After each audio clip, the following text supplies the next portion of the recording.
Hey guys, what's going on? So here's a quick update what's going on with the car.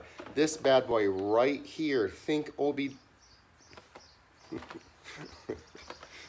it's early.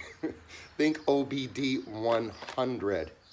This is what's going to nail what the hell's going on with this car or misfires. This is going to give us the information we need exactly to understand what's going on our codes. So we'll have a chance to give this a quick maybe review.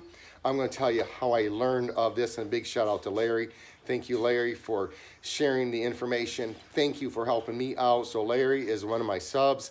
He also has a Boss 302.